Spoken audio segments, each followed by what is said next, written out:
रणकपुर राजस्थान के पाली जिले में अरावली पर्वत की हरी भरी घाटियों में बसा एक शांत गांव है, जहां समय जैसे थम सा जाता है। यहाँ की प्राकृतिक सुंदरता और मगही नदी का शीतल प्रवाह हर यात्री को जैसे किसी अलौकिक संसार में ले जाता है। 15वीं शताब्दी में यह स्थान केवल एक छोटी सी बस्ती था, जहां जैन समुदाय की श्रद्धा और संस्कृति धीरे धीरे पनप रही थी। लोग कहते हैं इस गांव की मिट्टी में कुछ जादू है, जो यहां आने वाले हर व्यक्ति के मन को शांति से भर देता है। रणकपुर जैन मंदिर, जो आज विश्व प्रसिद्ध है, तब केवल एक सपना था, एक दिव्य स्वप्न। और इस स्वप्न ने न केवल एक भव्य मंदिर को जन्म दिया, बल्कि एक ऐसी रहस्यमयी कहानी को भी, जो आज तक लोगों के मन में गूंजती है। क्या इस गांव की इस अलौकिक शांति के पीछे कोई अदृश्य शक्ति है?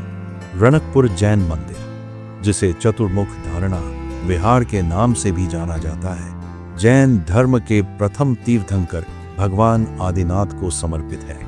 इसका श्वेत संगमरमर से बना निर्माण और 1444 खंभों की अद्वितीय संरचना इसे विश्व की सबसे अद्भुत वास्तुकलाओं में स्थान दिलाती है। हर खंभा अपनी नक्काशी में इतना बेजोड़ है कि देखने वाला मंत्रमुग्ध रह जाता है। मंदिर की बनावट इतनी जटिल है कि आज के आधुनिक इंजीनियर भी इसकी तकनीक को पूरी तरह समझ नहीं पाए हैं। यह मंदिर केवल एक धार्मिक स्थल नहीं है, बल्कि एक रहस्यमयी पहेली है, जो सदियों से अनसुलझी बनी हुई है। क्या यह केवल मानव कौशल का चमत्कार था, या इसके पीछे कोई दैवीय शक्ति का हाथ था?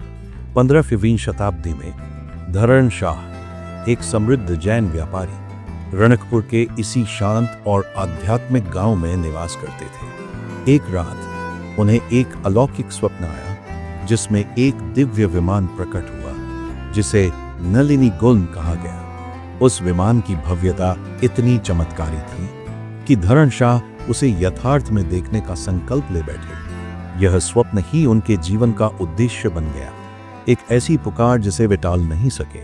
उन्होंने इस दिव्य दर्शन को भगवान आदिनाथ का संकेत माना और उनके लिए एक अद्वितीय मंदिर बनाने की ठान ली। लेकिन यह सपना जितना दिव्य था, उतना ही जटिल भी, और उसे साकार करना लगभग असंभव प्रतीत हो रहा था। तो क्या यह स्वप्न केवल एक संयोग था, या फिर इसके पीछे छिपा था कोई गहरा रहस्य, कोई दैवी संकेत?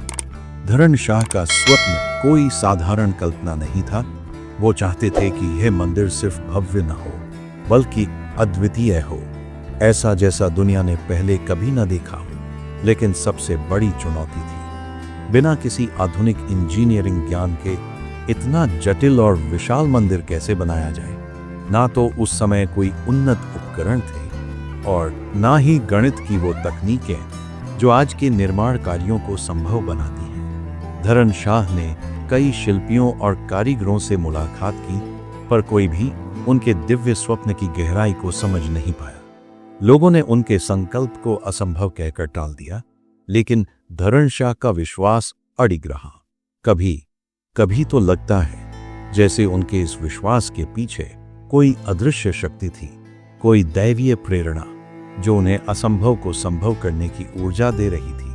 जब धरण शाह की उम्मीदें धीरे धीरे बुझने लगी थी, तभी मुंडारा गांव से एक रहस्यमयी शिल्पी उनके जीवन में आया।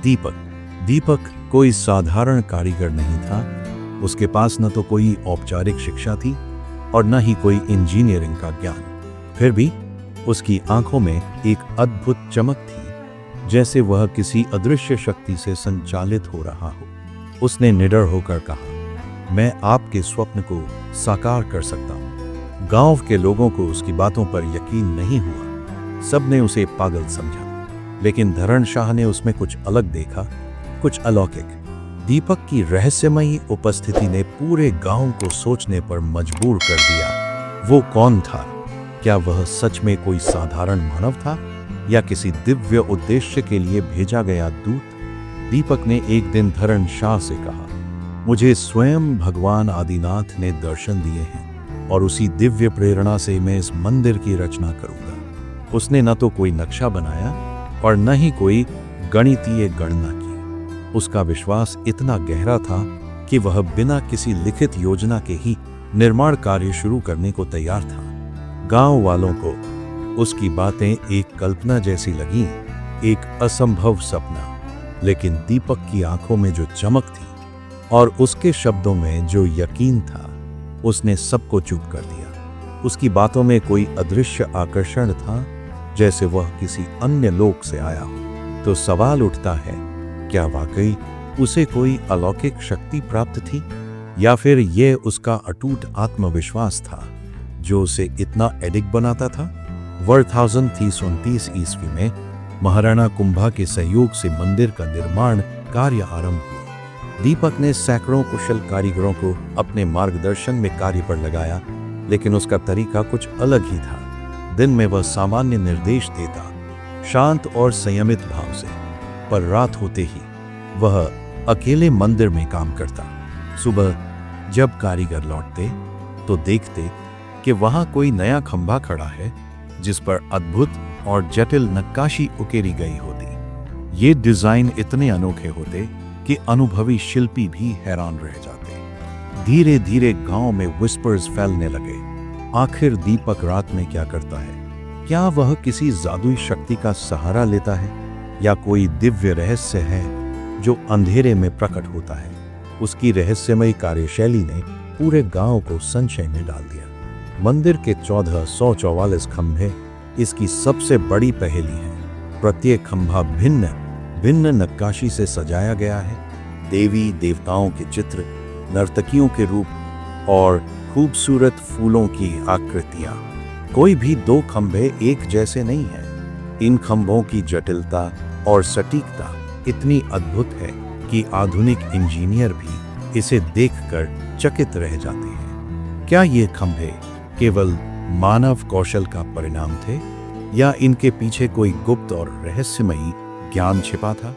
गांव वालों के बीच चर्चा थी कि दीपक हर रात जंगल की ओर चला जाता था।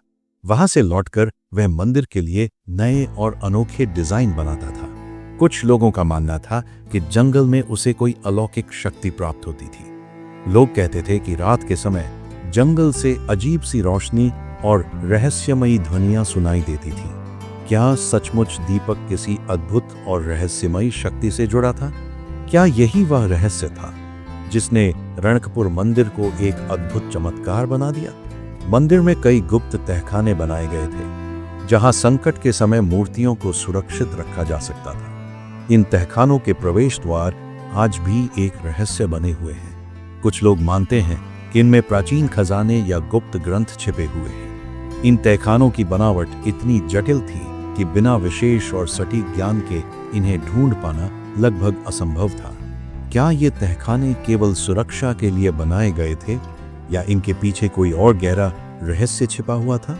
50 वर्षों की अथक मेहनत के बाद जब मंदिर लगभग पूरा हो चुका था, दीपक अचानक कहीं गायब हो गया। उसने कोई संदेश नहीं छोड़ा, न ही कोई सुराग छोड़ा गया। गांव वालों ने जंगल और आसपास के क्षेत्रों में उसकी खोज की, लेकिन वह कहीं नहीं मिला।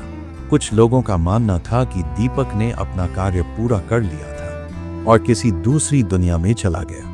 दीपक का यह रहस्यमयी गायब होना आज भी एक अनसुलझा रहस्य बना हुआ है। 1496 में मंदिर का भव्य उद्घाटन हुआ। हजारों भक्त इस समारोह में शामिल हुए, लेकिन दीपक की अनुपस्थिति ने कई सवाल उठाए।